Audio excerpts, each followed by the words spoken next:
Tanse, hello, good afternoon, good evening, good morning, however you're listening to this podcast. Thank you for supporting the work that we do. The UDRCast is a full-time job, takes a lot of work. I have a lot of people helping me, supporting me behind the scenes, and basically really trying to support the people who listen to it. I do the UDRcast out of the passion of my heart, and sometimes, it gets hard to make it happen. But we as a team try to join forces and get the content out. So I'm just asking you from my heart, if you have an opportunity to maybe help support the podcast through donations, a cup of coffee a month, a cup of coffees a month. Check out my Patreon account. We're accepting subscribers and donations there. Also, if you want to click onto my website, BILLWARDLIFE, there's a button there, it takes you to the Patreon. And, if we're helping you or your family or understanding, just think about giving us a hand up so we can keep creating great content. And if you have any suggestions on what you might want us to talk about, leave it in the comments on the website. Thank you. Hi. Welcome to the UDRCast. I'm your host again, and still, and will always be probably, Bill Ward, coming to you live from the recovery capital of Canada in my apartment studio with Daniel Lagozo. Correct. That's how you pronounce it? That's how you pronounce it. Okay, just come a little closer. Lagozo. Okay, awesome. Daniel has been in recovery. I think I've seen you around for approximately 3 years. I'm coming up to 3.5. Okay, awesome. So I'm pretty close. We had your sister, Larissa, on here. She was a great interview, just a great human being. I think I knew, how many years does Larissa have in right now? Larissa has over 2. Okay, so you were ahead of her. Yes. Okay. So anyway, I just want to say thank you for taking the time and being willing to come on to the podcast, bro, and share your insights of your life and your journey. So thank you, bro. You're welcome. Thank you for having me. Yeah, no problem. And just get a little closer to that mic. And don't eat it, but get a little closer to it. So I don't really know where we're going to go today, Dan. But I'm an observer. And I've just been watching you from like a few years. And it's just very inspiring to see and to hear your message. And to watch you grow and to see your Facebook posts and, to see you in meetings here and there. And we don't see each other all the time, but every time I do see you, it's easy to see that you've grown again and again and again, right? Just give me a quick synopsis of quickly of what your journey's been. But I really do want to go back into your story and kind of walk through up until where we are today. But what's it been like in a nutshell? In a nutshell, it hasn't been as difficult as some. At the beginning, I was, I had the desperation of a drowning man. I was a hopeless alcoholic addict. I came to that place of such despair, pain, suffering, loneliness that I was willing to completely surrender right from the get-go. And I think that's what made the big difference for me in my recovery. I was willing to really, I had an understanding earlier in my recovery that I needed to truly let go of my old life. And when I started making these decisions to do so, I started having higher power working in my life. Let me go back a little bit. So my recovery, the first 6 months were in jail. When I got to that point, when I was in jail for those 6 months, I realized that after having some time to reflect, I really wanted to change in my life. I didn't know where to turn, right? I had a good base of spirituality growing up from my mother. I always believed in God. But as we say in the rooms, right, faith without works is dead. I stopped working any type of connection with my higher power a long time ago, right? But as soon as I was willing to actually get on my knees and not have a Hail Mary throw saying, you know, get me out of jail this time, but sincerely wanted change in my life and needed direction to do that, things started changing, you know? The universe heard you. Yeah, yeah. A week later, I was offered drug court without even applying for it. And I knew right when it was offered to me that this is the path for me, right? I've asked and now I was receiving. So without hesitation, I said, yeah, I'll take it. I knew I needed to put my hands in the care of others to give me the direction, the inspiration that I needed. So right off the bat, you were kind of aware that when you had that gut level concession to want to change and you saw that the things were kind of happening to allow that, you had the wherewithal to understand that and know that, okay, the universe is opening it up for me and here we go. You knew that? And that's the whole sort of divine guidance of it. I did. I had a knowing. I speak of this all the time. My 1, 2, and 3 were done in jail, just with me and God. I didn't know what the 12 steps were, but I did a step 1, 2, and 3 in jail. And when I got out, I was on my road to recovery, already feeling the sunlight of the Spirit within me and had a deep willingness to continue to do the work. You know, I was deeply humbled. I was teachable. I was willing to take the advice of others. I needed to take the advice of others because I didn't know how to live. Yeah. I just knew that I wanted to create a better life. Thank God I was released through drug court into a 12-step recovery program at a treatment center. Because for me, it was the ultimate solution. Okay. Before we let the cat out of the bag, let's go back. Let's go back in your life and, you know, how'd you grow up? And I know I remember some of what your sister was saying, but from your perspective, it's a different perspective. And honestly, my memory's so shitty that I probably can't remember much. So let's walk back through your childhood and how you kids got along and what your parents were like. And, you know, let's walk up through it. Okay. Well, I grew up in a town called Thunder Bay, Ontario, northwestern Ontario. 2 parents, Rod and Iris. There's my older brother, Michael, me, my younger sister, Larissa, my little brother, Rodney. We had a pretty good upbringing. My dad and his brothers owned a successful bus business. We never did without. My dad was a great provider, had lots of money growing up. Had a loving mother, unconditional loving mother, was always there, was always willing to teach us a softer way of life. I got sort of an understanding of the best or parts of 2 different parts of the world growing up. I was raised by a very Italian, hard, womanizing, carnal loving father who was also a drinker. And then on the other side of the spectrum, I grew up with an unconditional loving mother who was very trusting. I saw a balance between the two, you know. And you said your father was a womanizing father? Yeah, you know,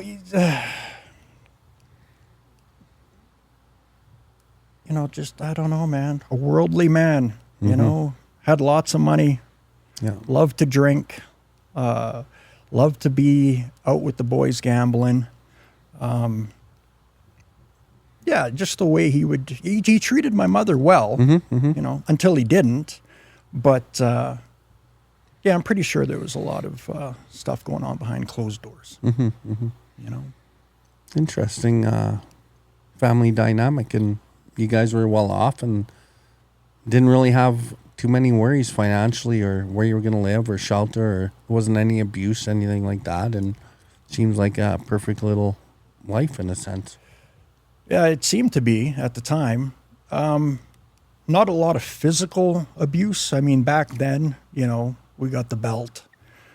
There were a couple situations where things got a little heavy, but there was a lot of mental abuse. A lot of mental abuse. And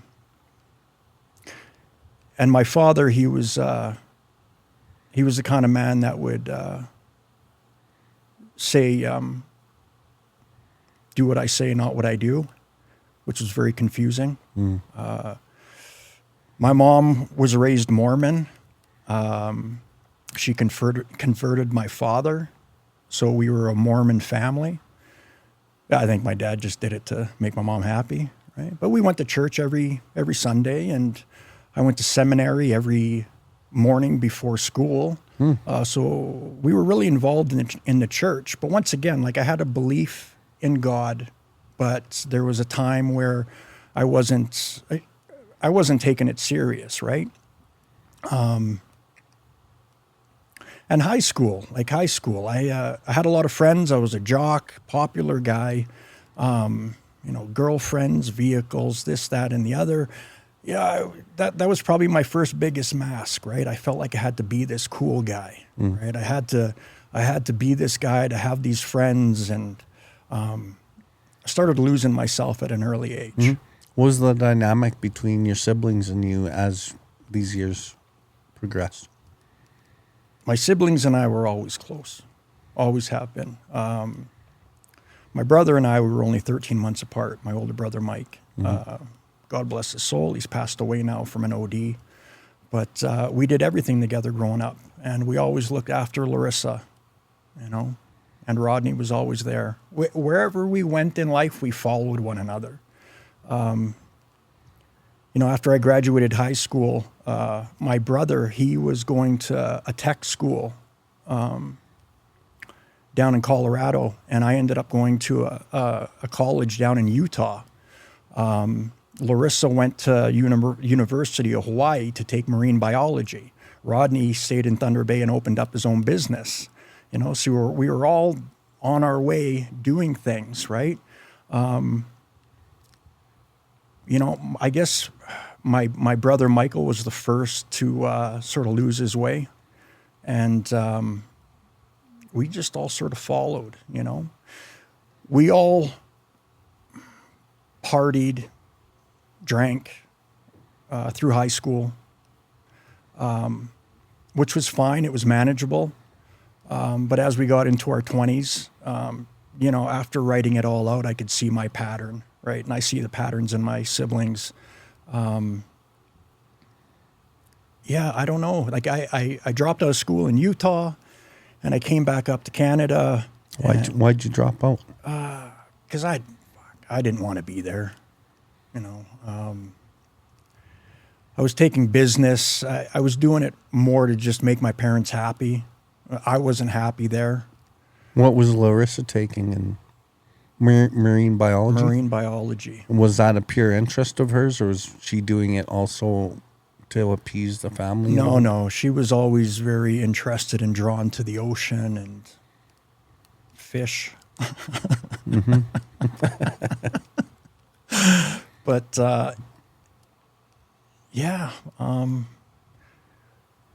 she just that's Larissa's story.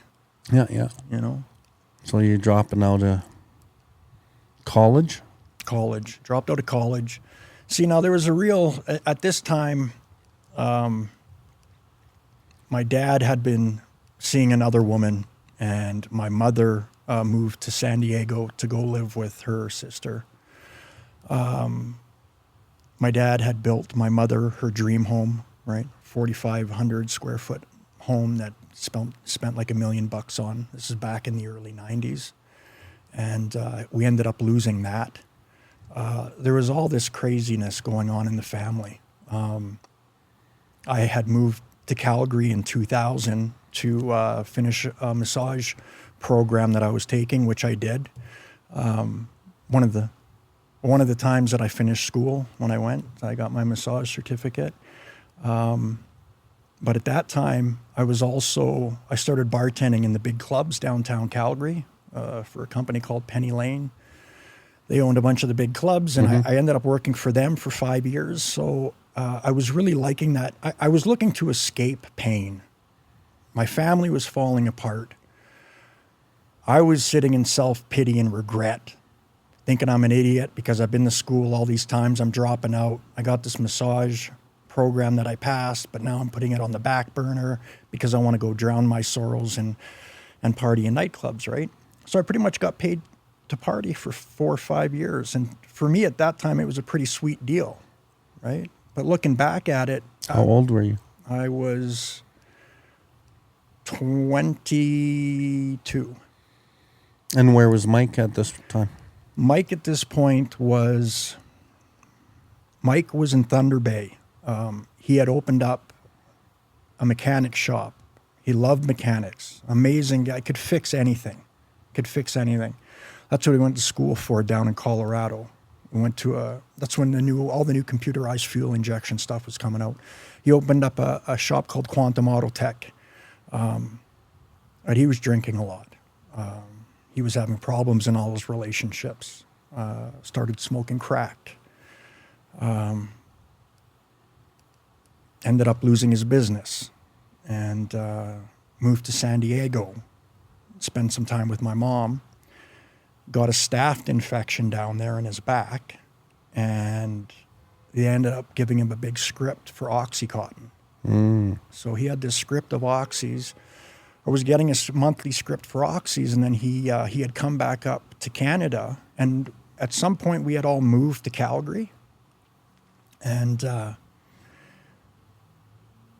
yeah, I don't know, man. We just all, we partied together, and Michael had this new drug. And at that time, I'm thinking, wow, it's a prescription. I didn't know anything about addiction. Right? I'm going to try this shit out. So started doing Oxys and Pill form? Pill form eventually. Yeah, sorry, yes. Initially, and then eventually, right? Just cutting them up and then banging them all the way, right? So that got out of hand really quick. And so when you guys were all living in Calgary and Mike was kind of the catalyst for these oxys because of the script staph infection, most of you guys were partying, but mostly drinking, maybe smoking weed, nothing real crazy? A little bit of coke. Never smoked a lot of weed. It was the booze and the coke while I was in the clubs. And same with the other siblings as well? And did you guys party together, or were you guys partying separately? Both. Both? Living your own lives and getting together and kind of... Well, actually, no. Living our own lives, but we were all worked in the clubs together, too. Oh, no way. Yeah. Yeah, Larissa worked there. So she dropped out of university to come back here? Her grades weren't holding up. So my dad was like, all right, that's it. I'm not paying these international student prices anymore, because it was costing him an arm and a leg to have her out there, right? So but at that point he was running into financial difficulties. He loved to gamble a lot. Right? Owed Vegas a lot of money. So you're all in Calgary, and you're starting the train of debauchery.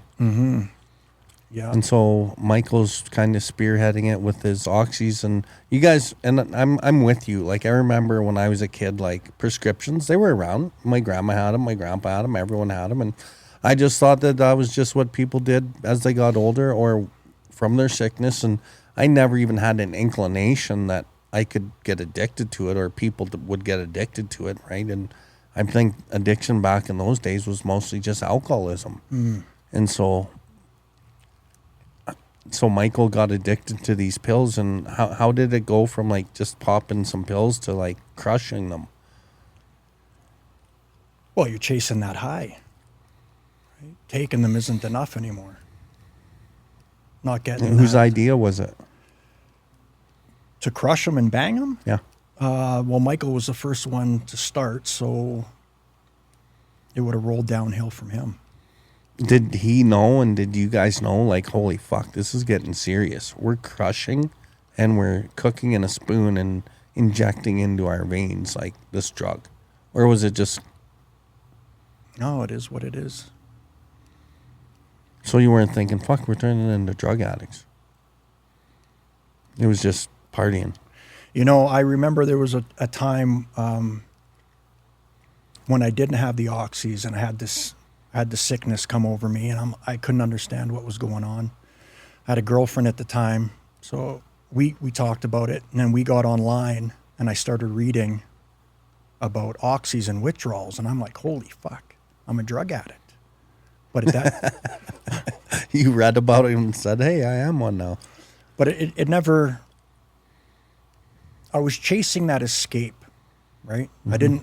I hated myself. I hated my life. I hated where I was, and the best thing at the time for me to escape how I was feeling and who I had become was those oxys. So it didn't matter to me the next level I had to take to still get that escape. How were you guys acquiring these? At a higher level, I'm sure, because you're using them. And were your siblings using them? We all were. But Michael was the only one with the script? Mike was the only one at the, with the script. Yeah, he was getting $550 a month of the 80s. Yeah. Holy shit, were they trying to kill him? That's when they were giving them out like candy, right? But I had connections. I would pick a bunch up, sell them. I had a bunch of people in the club that would use them, so I had a good little clientele. Went into doctors' offices, stole triplicates, filled them out, got prescriptions filled that way. But then that all started running out, And that's when I started. So I switched from the oxys to prescription morphine. I was started to bang pills. Went into the doctor and told him about a back problem that I never really had from working the oil rigs. And she told me to get some x-rays, and I did. And I brought them to her, and she's like, yeah, okay, I can give you this script for morphine. And I was like, right on. So I got a script for these Essalons and was banging those. But then I was also banging crack with them. I was speedballing all the time. And you said you had been Googling or reading up on the oxys, and you were with your girlfriend, and you realized you were a drug addict. What did your girlfriend say? Well, she was a drug addict with me. Did she just realize at that time that she was a drug addict too? Pretty much, yeah. Really? Yeah. This is a sneaky one, eh? Mm. Okay, keep so going. I had no... the type of lifestyle I was living, that I was working in, I didn't have anyone to even point anything out to me, I didn't have any family around me except my siblings, but we were all in the same pit together. I had no one to point it out to me. Everyone I was surrounded with either was an addict or an alcoholic on some level. So I quit the club. And when I quit the club, I quit drinking, right? So I was like, oh, right on. Booze doesn't bother me, right? But my cross addiction, I kept using the oxys. And then it was a year after that I started with the morphine. But, my mind was so dysfunctional by then that, I was stuck in that place of selfishness. I didn't give a fuck about anything or anybody. Right? Anybody that did give a shit about me, I pushed as far away as I could. Stuck in my close-knit group of users. And then slowly fell off the face of the earth. Started doing all kinds of crime, in and out of jail for the last 10 years of my addiction. Whatever I needed to do. Do you want specifics or? Yeah, sure. Hook me up. Well, nothing crazy. We would, I had a couple of good fences. I became really great at boosting. I would make between $400 and $600 a day cash every day. And every penny of that went to dope. What were you boosting? At that time, that's when the one of my biggest sellers were the Blu-ray combo packs. I had a guy that would this is the guy that would literally buy $500-600 worth a day from me. He had a good little racket going on. And then it turned into anything that I could get anything out of a store, whether it be Best Buy, Home Depot, without drawing any attention to myself, right? And then I started doing a lot of copper jobs. My little brother was really good at that. He did some really good scores. Fueled my addiction the last few years, pretty much doing metal. And then, a little bit of dealing in there, thieving from others. So this crime racket and your addiction is taking you down this path, and did you end up homeless? Yeah, well, Was there violent crime? no, I never, and that's the weird thing. Even through my addiction, there were things that I wouldn't allow myself to do. And when it came to harming others, that was something I always stuck with. I couldn't seem to find the heart to cause harm, physical harm to others, right? I realized I caused my family and other people mental anguish, right? But never got into the physically harming others. So there was like a knowing in you that just wouldn't go there, right? Wouldn't go there. So when I was using crack was my primary drug of choice, or drug of no choice. And as I was in the grip of it, I was around other addicts, and I almost never knew the other addicts. I made it a point to not know the other people and not get to know them. And I would maybe get to know them a little bit, but I would never become friends with anyone else that was using. But I was around people that were doing pint all the time, right? Meth and down. And I constantly got offered these other drugs all the time. And, the one chick's like, why don't you use pint? It's way cheaper and it lasts longer and blah, blah, blah. And I'm like, fuck. Yeah, because crack wasn't really doing the trick anymore. And Right. the paranoia was like insanity. And but there was a knowing in me that knew that I was already so screwed up. And I knew how bad I was addicted. And I knew that if I did one of these other drugs, I would just make it worse. Even though I couldn't get rid of like the deadly drug I was on, there was something in me that wouldn't allow me to try the other deadly drugs. And I don't even know where that came from, because typically you would just kind of try them all. Right. But there was probably, if I kept going down the road, I would have tried them all. But, I was only on crack for 6 or 7 years, and I was able to kind of curb going into the other drugs. Kind of similar to your story about like you not going into the other crime of hurting people. There was a knowing in you, and you wouldn't cross that line. My line, same, but with the different drugs, right? Well, I wish I had that with the drugs, because I went into everything and all things. Yeah? Yeah, I didn't have right. It ended with the last 5 years being fentanyl and meth. And where'd that take you? Well, once again, in and out of jail, broken relationships, pulled me further and further away from my siblings. The last 2 years were the most difficult. I was never truly homeless, living on the streets, but I was homeless as in the sense I didn't have my own place. For a long time, I was living from trap house to trap house. The last 2 years of my... What's it like living in a trap house? Describe a trap house. A trap house is a place where a handful of different addicts are living. There's some relationships, but those relationships are pretty much based on what you can get from the other person, how you can help each other out. But in the end, it's just your own selfish needs.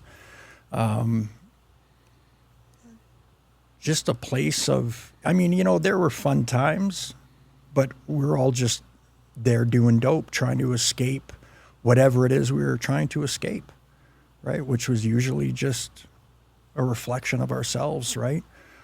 no spiritual condition, and just nothing but fear and pain, and just wanting to get rid of that. Always drama, like so many of the people I know. I'm the guy that would, steal something from you, then help you look for it. Cops coming to the house constantly. People owing people money. Always walking on eggshells because you never knew who was going to come, right? For whatever reason. There was always some type of heavy drama going on. Mm-hmm. Lots of stolen merchandise. Lots of fraud. Always trying to make a buck. Would these trap Barely houses, food. Hardly any food ever, and just people coming in and out? people coming in and out, working girls, you name it, whatever the flavor was for the week of what was going on. The residents always changing, always different people coming and squatting, Mm-hmm. Was rent being paid? No. So these trap houses were taken over by addicts and the landlords couldn't do much? Pretty much, yeah. The initial rent and contract is signed, the first month, maybe 2, but then nothing after that. And so you bounced from trap house to trap house for a number of years. Number of years. In the last 2 years of my addiction, I had a 30-foot trailer that I was renting in the back of a friend's place, an acquaintance, a drug friend, up in Applewood. And I had a good little secure place for a bit. But then it turned to hell. It ended up getting burnt down. It got lit on fire. Why? I thought that it happened because I owed a guy money, and I had that idea in my head for a long time. But when my little brother got sober, because they would come by when I wasn't there sometimes, and he said he was there with his girlfriend, and he left the heater plugged in on the bed, and it started on fire, and they left it, and there was 2 propane tanks in the trailer, and the thing just fucking blew apart, man. Started the neighbor's house on fire, started my friend's house on fire. Oh, it was all over the news, yeah. And then I got shot in both feet that year. That was a tough one. How the hell? I was visiting my brother and his girlfriend at a trap house they were living at, and I was sitting in my brother's girlfriend's room, and this guy comes up behind me. Thank God it was only a .22, because any higher caliber I wouldn't have feet left. But right over both shoulder, he shot me in one foot and shot me in the other, and he thought I stole his dope off of him. And then he found it in his back pocket 10 minutes later. So, yeah, man. This is right before the trailer caught on fire. Didn't go to the hospital. I didn't want to have to explain gunshot wounds. So I just wrapped them up with some gauze and duct tape and just went back to my trailer and hung out there for a bit. Tried let them heal up. Yeah. Yeah. So you had holes in your feet from these gunshots? Well, not a... Yeah, I had... The bullets are still in both feet. Right now? Yeah, you can feel... The one on my right foot, it's right behind the big toe. You can feel it trying to work its way out on the bottom of my foot still. I actually need to go see a doctor and get it cut out. The one on the left, the entry wound, it was right into the ankle.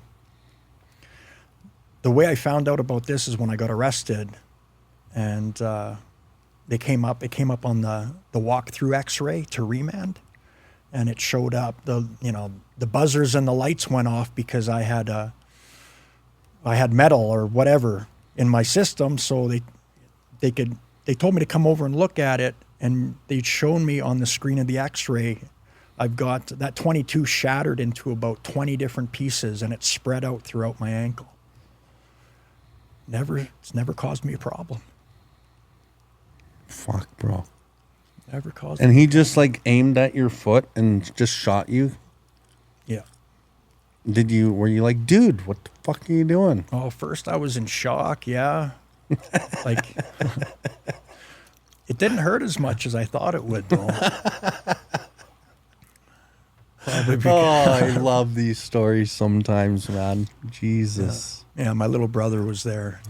He was like, holy fuck. Bled a lot, though. When you get shot in the feet, you bleed a lot. Half the room was covered in blood. It's crazy. Just, leaked like a sieve. But yeah, I actually felt, and this is the kind of guy I am. I actually felt bad for him because this is someone. I actually forgave him in my heart, and I even told him that the next time I saw him, because he's got a lot of mental issues. Been in prison a lot, but just a lot of mental health issues, And I knew he felt bad about it. I knew he fucked up after he found those drugs. But he just didn't have it in him to say he was sorry. So I saw him one day, and I could tell he was awkward about it, right? And I knew he wanted to say something, but he wouldn't. So I just walked up to him, and I'm like, listen, man, shit happens. No hard feelings, I forgive you. What am I going to do? 10-4. Jesus. Okay, let's keep going. Okay. Where do we go from 2 bullets in the feet and you wrapping them up with gauze and duct tape? Okay, so I just kept living my normal life. Still needed to make money to feed the beast. I wasn't driving at this time. I was mountain biking, and it was hard to fucking mountain bike around the city, especially when you got 100 pounds of copper on your back. But the lengths I would go to keep my habit going. A bullet in each foot on a mountain bike, minus 30 weather, in the foothills industrial, getting copper to bring in to the recycling to get money for the next morning. So then, yeah, man, things just progressed as normal, right? The struggle is real and life sucked and I was fucking lost and I was living at another trap house at this time. And a friend of mine came and picked me up in his truck and he was excited because we were going to go do a big copper score. They closed down this big warehouse and there was big thick gauge copper lining the whole place. So I went there with him and I had my Sawzall. And there was a 5-story indoor crane in this huge warehouse. And I scaled this crane because there was thick gauge copper lining the ceiling. And I wanted to get to it. So I scaled this crane. There's these handrails lining the crane. And to get to the copper wire, I needed to get on these handrails. So I do a big fucking hoot before I get up. I straddle onto these handrails. I got one foot on one on the other, and I'm reaching with my Sawzall. And initially I told people that I just fell. But the truth of the matter is something snapped. I didn't want to do it anymore. So I stepped off. I fell 4.5 stories to a concrete floor. But I didn't die, right? Again. So 4.5 stories to a concrete floor. I shattered my left foot, lacerated my spleen, shattered all my teeth, and my nose was filleted across my face like a fish. My buddy was on the ground and didn't see it, but he heard the thud. And when he did, he turned around and said he ran over to me. I don't remember any of this. Flipped me over and said my face was so fucked up because of my nose. It was like a hose spewing blood out from my face. So he had warrants. He could have fucking left me there to die, and I would have died. I would have bled out. But instead, he stayed with me, and he called the cops, called the ambulance. They called the cops. Ambulance comes and gets me and brings me to Foothills Hospital. And I wake up in the ICU with 3 plastic surgeons. I remember I woke up and I had a 3-inch needle going down into my forehead right here. And 3 plastic surgeons putting my face back together. And yeah, I spent 2 months in that Foothills Hospital. And yeah, it was that's where something happened. You know, I started to having, that was the beginning of a realization. Like I said earlier, I felt such a deep level of despair and loneliness sitting in that bed that I wanted to change, you know. On the way to the hospital in the ambulance, my clothes were completely soaked with blood, so they cut them all off, right? So about a month into me being in the hospital, they brought this bag to me. I open it up and it's all my clothes. And I'm like, right on. All my dope is in the pocket. So I got, you know, a couple grams of meth. It was like six points of down. Didn't think twice, man. Found what I needed, got it in me, and I was off to the races again. You know? Yeah. With your face repaired. With my face repaired. Yeah. But my foot, shattered left foot. So I went back to the trap house that I was living at. And I was still trying, they had one of those boot casts on, one of the air pump up ones. Mm-hmm. I went back to the trap house because I ran out of dope and I didn't want to be in the hospital anymore. So I got back there and everyone was like, what are you doing here? Right? Well, fuck, I live here. I don't want to be in the hospital. So I started doing more jobs with the cast on, and my foot got super infected, and it was Christmas morning, 2021, December 24th. They called the cops on me because I was going in and out of consciousness. I had a high fever. I was delirious. I don't remember any of this. And they knew I was going to die. The people at the trap house? The people at the trap house. So Christmas morning, they called because I wouldn't leave. I refused to leave, even with the condition I was in. So they had to call the cops with the ambulance, and the cops were able to, restrain me, get me on the stretcher, and then I woke up in Peter Lahi. And then the infection went away after a couple of weeks of IV intravenous, and went back to the trap house. Well, jumped the hospital. And I was there for about a week. And I woke up one morning and I had my last hoot, and I was like, I can't do this anymore. What do I do? Who do I turn to for help, right? I was so fucking lost, man. I didn't know anything. But I knew what I could do. I knew I could go to jail. If I could get myself arrested, I would find the help I needed. And that's what I did. I went to a superstore, walked up to the meat aisle, filled 2 bags full of steaks, and just walked out the door, knowing I'd get arrested. And as soon as those cuffs went on me, I remember feeling relieved, That's when the willingness truly hit me, that morning when I made that decision. Then I got to remand and went through a couple weeks of pretty bad psychosis and got on some Suboxone. And once I started thinking clear, that's when I started praying, started meditating. And then things started changing, Had you prayed and meditated prior to this? No. What made you want to pray and meditate? I had no relationship with any higher power.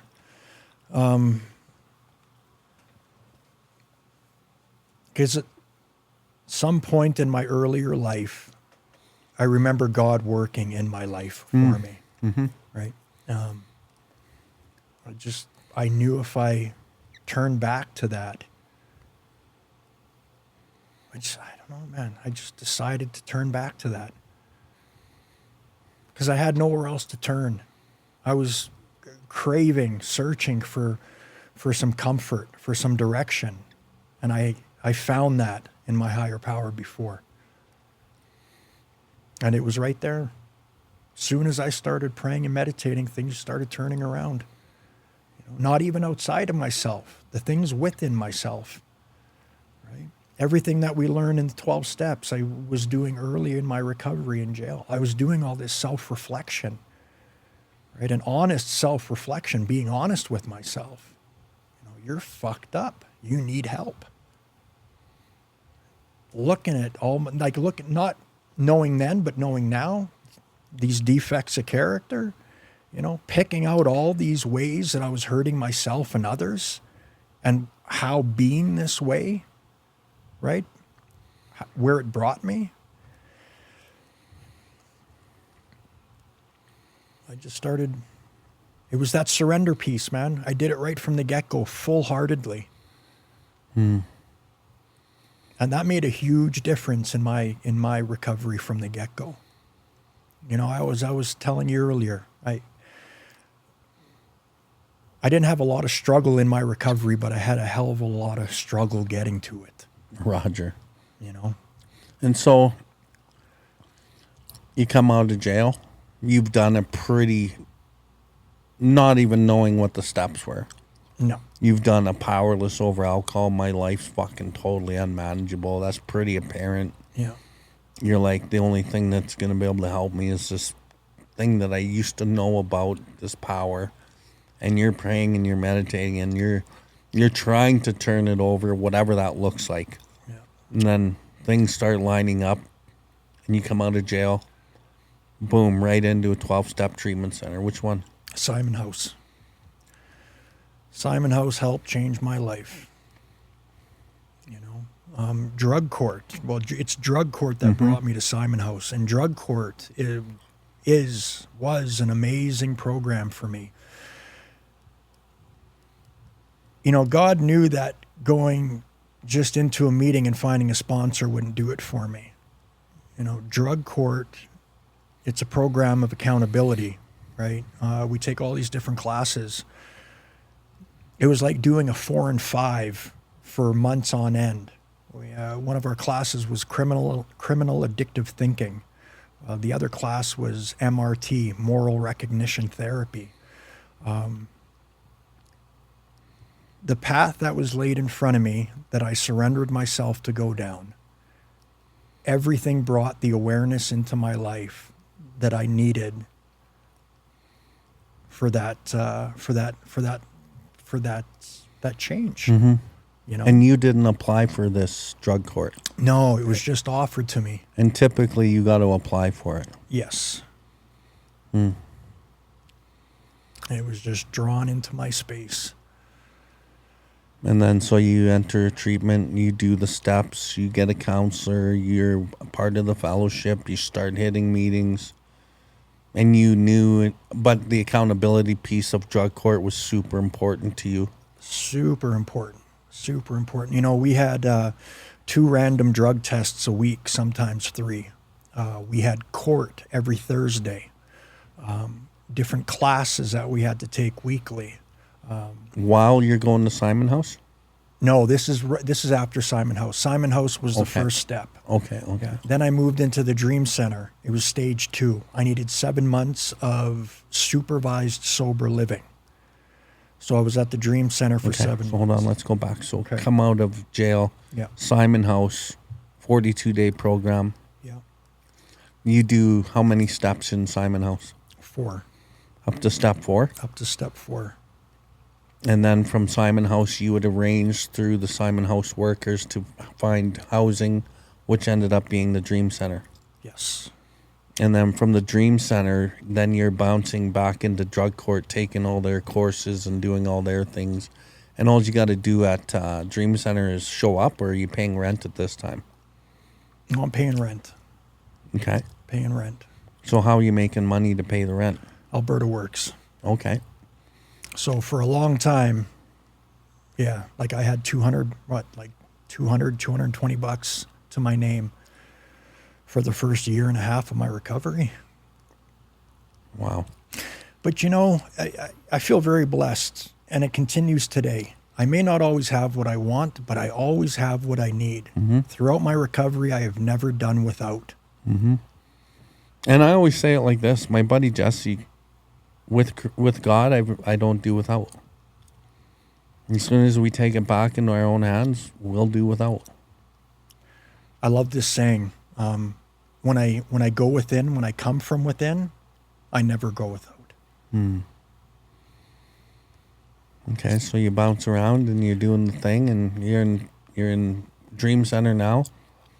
You ever get a sponsor and do the steps for real? I had, my first sponsor didn't work out with me. My second sponsor moved away. So I continued the steps on my own. And what step did you get to on your own? Step 12. You took yourself from 4 to 12? 4 to 12. On your own? I did my step 5 with my caseworker. Did you understand the depth of step 6? Yes. There was just a knowing about that? Once again, I do a lot of, there's more than one way to skin a cat. The ultimate solution for an alcoholic is the 12 steps. But the message in the 12 steps, like these are divine truths. There's so much spirituality literature that I've read that everything crosses into one another. It's just worded differently. 100%. But a lot of guys understand what you just said. Even people in recovery and people that have been through hell, and they understand they got to change. But they never really understand the depth of what step 6 is, the depth of what it's going to take to change. You knew that. There was a knowing in you. So like when I was first doing my set of steps, and I got to step 7, I didn't know what the step was, but there was a knowing in me where it said to me, you cannot be the same person. This step 7 is like a surrender beyond your comprehension, but I had no idea, bro, because I never did it before. But there was a knowing in me that knew what step 7 was. Here I am 10 and a half years later, and it's been like this for years. So I'm going to say like since like year 5 or 4, I figured this out. Step 7 is ultimate surrender to me of what the steps are. And I knew that in my first round of steps, but I didn't know that. And that's kind of what you're saying. You knew. I've always, ever since the steps were introduced to me at Simon House, they resonated with me so deeply because I had an understanding of this spiritual awakening, what it took. After I learned a little bit, after being at Simon House for a bit and learning some of the literature in the big book, it made sense to me. It was like something just went off. And I was like, Jesus Christ, it's a spiritual awakening. This is how you do it. Did you see that it didn't make sense to a lot of other guys, though? Yeah, I do see that. I do see that. I did see that, and I do see that. And I think that comes with that step 2 is so important. For me, it was really understanding that I had to let go of my old ideas early in my recovery, right? Because my old way of living is what is going to weigh me back into that place, right? I need to have an awareness of the weight that's holding me back, and it's my old ideas about my life, my old ideas about myself.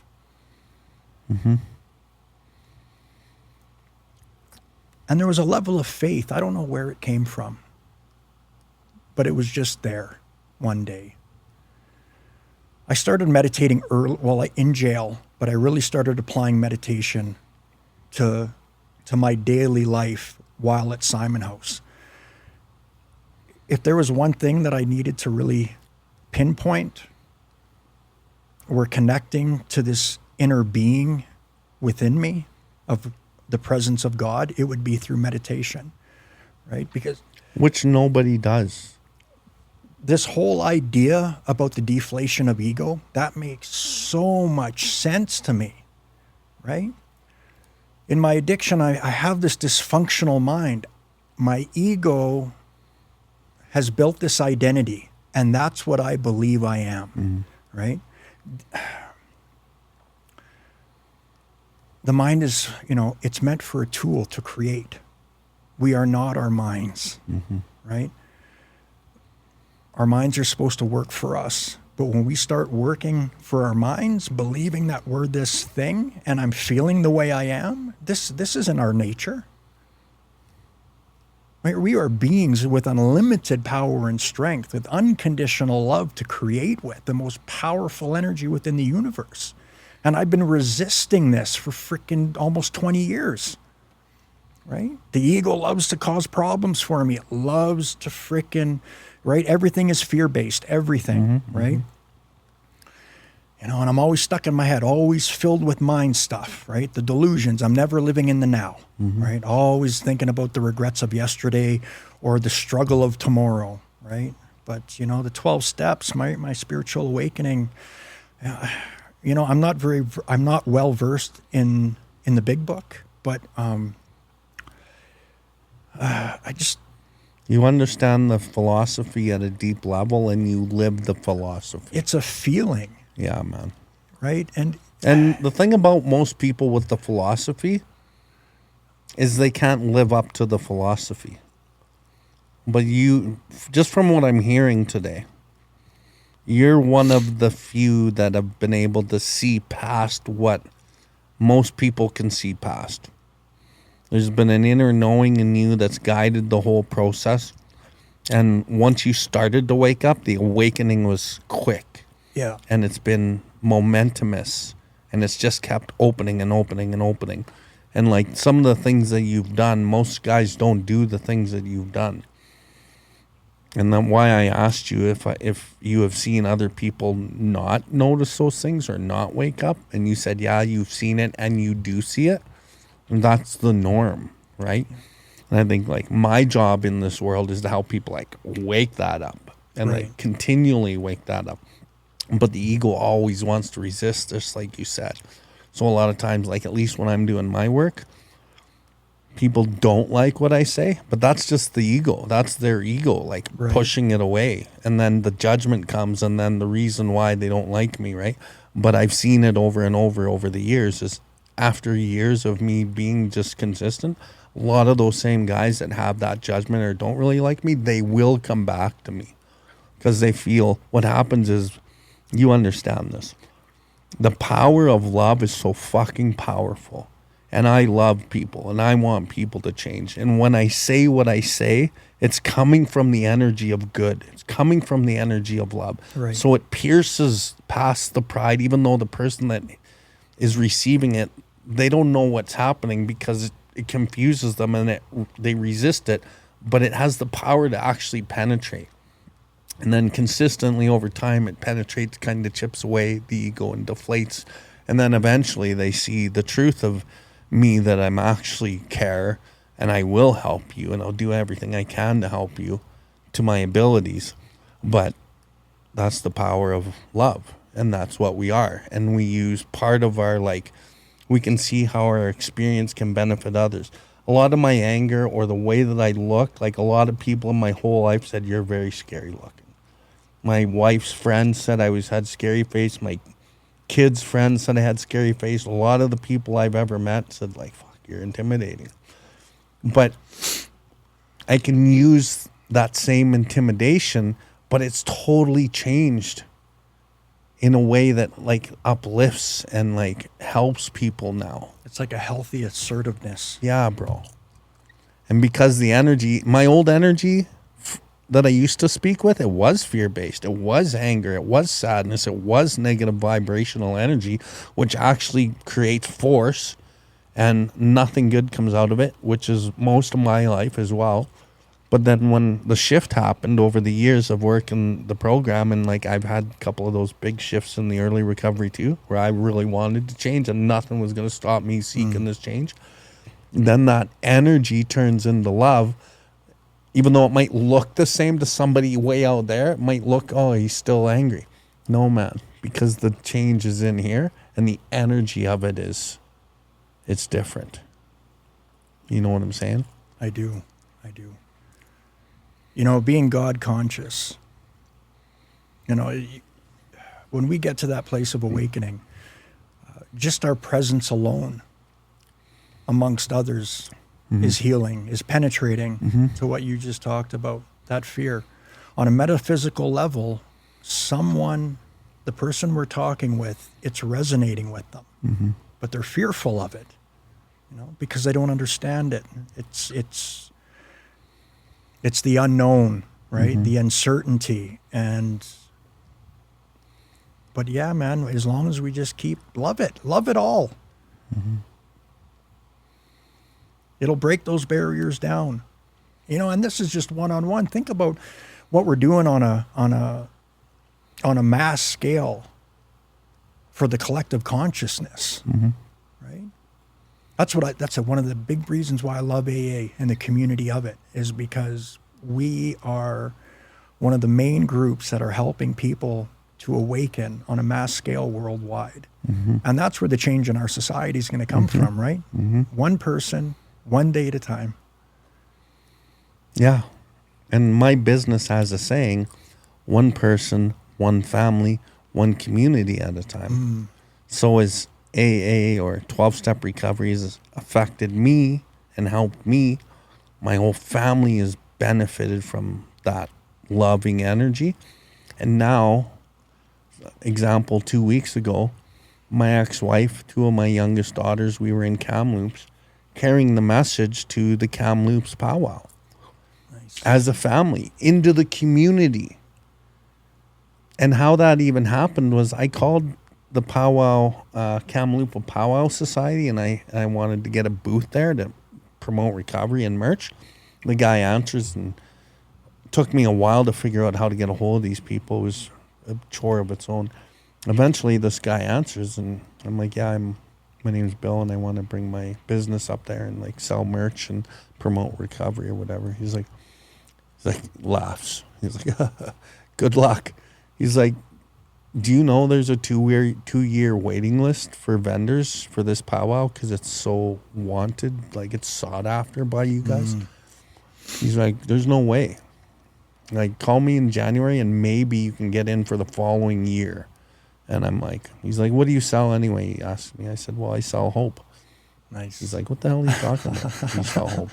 Like, don't you sell like stuff? I'm like, well, I sell stuff, but I want to come and promote recovery to the indigenous communities up there. And when I know there's a lot of northern communities up north of Kamloops and all over in the coast and stuff. And maybe I can help like somebody like find a new path, or one of our, native people find a new path. And so we have this big conversation, and he's like, I've never had anyone say anything like that. He's like, call me tomorrow at 6. I have a board meeting. I'm going to try to get you in, and like, I'll do everything I can because we need you up here. And so just again, like the power of love and like doing something for the people. It actually got me the spot in Kamloops. He said, make sure you're here on Thursday in like a month and a half or 2 months. Make sure you're here on the Thursday. Just bring your cash in hand. I'm going to find you a spot. And then we did it.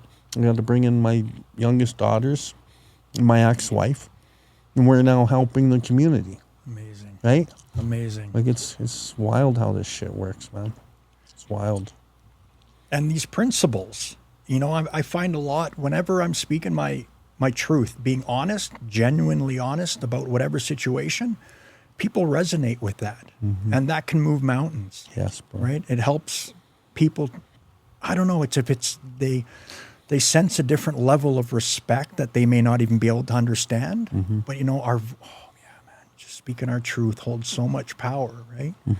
It can help change the mind of another to do the healthy thing, which they know in themselves could be beneficial. Right. Even if they mentally, egoically disagree with it, it hits them in a way. So what's going on in your life today? You have your one brother passed away. Michael passed away 2017. Yeah, my father passed away 2020. Larissa's sober. Larissa's sober. Your mom? My mom passed in 2007. So Rodney was sober. Is sober. Still sober. Oh, very sober. In the drug court program. Good. Coming up to graduate. Amazing. One of these short months ahead. Just had his second child on Monday. A little beautiful being called Solaris. Beautiful. I hope I'm saying that name right, Solaris. Has another child, Dalen, that he's in the process of working with CFS to get her back. He's been putting in the work, man, on all levels, and he's changed his life around. We all have multiple years of sobriety. Once again, we're following each other, right? Beautiful. Yeah. So life's really good today. Yeah, life is good, and I've been working steady for a couple of years now. I've got a wonderful girlfriend that I've been with for 2.5 years. Little bumpy at the start, but she just took her 11 months yesterday. Good. And that was a little bit of a roller coaster at the beginning, but it's great, man. I love these relationships because, this program has given me the power to, whatever is happening in relationship to me, I get the opportunity to choose who I want to be in relation to that person, right? So whatever I'm being confronted with, who am I choosing to be, right? And I always like to ask myself, what would love do? Right? Motives being for myself first, because everything has to start with me. That's the healthy selfishness, right? Because if I'm not number one in my own life, then the lives around me may start falling apart. So, but yeah, no, she's doing great. So things are coming together, making healthy family connections, lots of amends, positive amends. I haven't had any that have blown up in my face as of yet. And just being willing to be open to the unknown and to the opportunities that the universe keeps presenting to me. Beautiful. But really, it's just a one day at a time program. That's how I like to live it. It works for me by working it that way. My little routine for the day, I wake up, I do my half-hour meditation before work, put myself into a good state of mind by doing that. Always go into whatever I'm doing for that day with an attitude of gratitude. And things just seem to smooth and connect well. One day to the next, right? Because I'm taking care of myself today, so it's easier to take care of myself tomorrow. Right? Amazing, Daniel. Well, we're going to wrap her up, but... real quick, just to throw some more hope out there. Yeah. Right? I want a final message. Yeah, well, I decided to try some acting out. I've watched. You're kicking ass. Yeah, Kevin Costner's, right? The West. So, yeah, I got my hands in a bunch of different pies, right? And it's amazing, creating man. a life worth living. You fit that role on, like I saw the post and I'm like, fuck, this guy, you fit old school country or pioneering or whatever it is to a T. I had to throw that out there because after 20 years of addiction, I could never have dreamt of being on a TV series. Right. And yet here I am. So anything is possible, man. Right? What's the message for somebody out there new maybe watching or someone relapsing and struggling that can't quite find their footing? The treasures of life are found in the depths of the abyss. We need to go within to find real change. For me, that solution was the 12 steps. And I know for me and I know for you, if you're at that place of pain, suffering, and despair, and you're looking for an answer, give yourself fully to this simple program and you will have what we have. Remember to love yourself, right? When shit goes sideways, that's okay. Just accept it for what it is. It's your thought about it. So think loving thoughts, be gentle and kind with yourself and give that to those around you. Nothing but love. Fuck yeah, bro. Right on, man. Thank you, brother, for coming out. Right on. Thanks for having me, Bill. It's been a great talk, and I'm really happy you came, man. Yeah, I'm feeling pretty good. Good, bro. Look forward to getting to know you more and more over these years, man. Me I love too. your sister, bro. I think she's just a fucking gem. Oh, she is. She is unique. I'm very blessed to have her as my sister. Yeah. Tough shoes to fill after seeing her interview on here.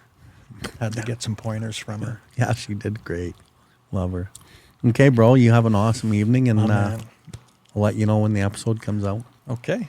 Okay, bro. Love Sounds ya. good. Love you.